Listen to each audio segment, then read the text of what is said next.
నిమిషం ఆగండి. సడన్‌గా మీ బ్యాంక్ అకౌంట్‌లో 40 కోట్ల రూపాయలు పడితే మీరేం చేస్తారు? Welcome to time speaks. ఈరోజు మనం ఒక ఇంట్రెస్టింగ్ ఫినాన్షియల్ యాక్సిడెంట్ గురించి తెలుసుకుందాం. అయితే కొటాక్ సెక్యూరిటీస్ నుంచి ఒక ట్రేడర్ అకౌంట్‌లోకి 40 కోట్ల రూపాయలు బై మిస్టేక్‌గా అతని అకౌంట్‌లో డిపాజిట్ అవ్వడం జరిగింది.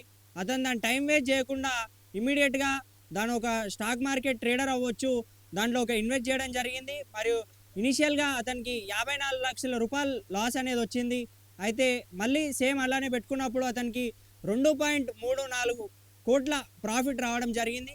అయితే కొటాక్ దీన్ని గమనించి తన మొత్తం డబ్బుని చెల్లించాలని అతనికి రిక్వెస్ట్ చేయగా అతను దాన్ని డినై చేసి, లేదు మీ నుంచి నాకు పడ్డది 40 కోట్ల రూపాయలు మాత్రమే, మీ 40 కోట్ల రూపాయలు నేను ఇవ్వడానికి నేను రెడీగా ఉన్నాను అన్నప్పుడు కొటాక్ అది ఒప్పుకోకుండా, లేదు మాకు నువ్వు సంపాదించిన దాని నుంచి ప్రాఫిట్స్ పొందినావు కదా, ఆ సొమ్ము కూడా మాకు ఇవ్వాలి, నీకు 50 లక్షల రూపాయలు ప్రాఫిట్గా మేము ఇస్తాము, మీరు మొత్తం సొమ్ము మాకు ఇచ్చేయండి, ఏవైతే 40 కోట్లు ఉన్నాయో అవి కాకుండా మళ్ళీ ఈ 1.75 కోట్లు ఏవైతే ఉన్నాయో అవి కూడా మొత్తం మాకు రిటర్న్ చేయండి, మేము మీకు 50 లక్షల రూపాయలు ఇస్తామన్నప్పుడు అతను దాన్ని తిరస్కరించి ఎమ్మటే బొంబాయి హైకోర్టు మెట్లు ఎక్కడం జరిగింది.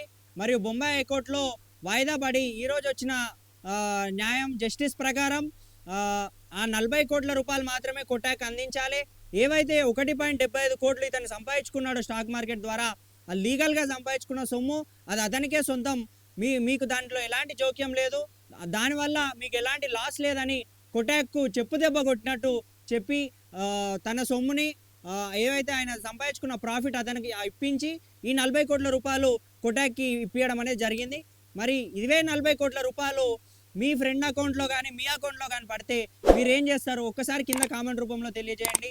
అయితే ఇంట్రెస్టింగ్ విషయము ఇక్కడ మనం ఆలోచించాల్సిన విషయం ఏంటంటే, మనం ఇన్వెస్ట్ చేసేటప్పుడు ఎలాంటి సెక్యూరిటీస్లో ఇన్వెస్ట్ చేస్తున్నాం, ఎలాంటి కంపెనీలో ఇన్వెస్ట్ చేస్తున్నాం, మరి దానికి సెబీ రెస్ట్రిక్షన్స్ ఏమైనా ఉన్నాయా, లేకపోతే దాంట్లో ఫ్యూచర్ ఇలాంటి మిస్గైడ్, లేకపోతే అమౌంట్ అక్కడిక్కడ ట్రాన్స్ఫర్ కావడం కానీ ఏమైనా ఉన్నాయా, ఏమైనా తప్పులు ఏమైనా ఉన్నాయా, ఇవన్నీ చెక్ చేసుకొని మన ఇన్వెస్ట్మెంట్ అనేది మనం కరెక్ట్గా చేయాలి. ఇప్పుడు ఈ ఘటన మీద సెబీ ఎలా రియాక్ట్ అవుతుంది, మరి సెబీ ఈ ఘటనకి ఎలా రెస్పాండ్ అయ్యి కొటాక్ మీద ఏమైనా యాక్షన్ తీసుకుంటుందా అనేది మనం వేసి చూద్దాం. ఇలాంటి ఇంట్రెస్టింగ్ విషయాలు ఇక ముందు తెలుసుకుందాం. Until then signing off time speaks. Thank you for watching.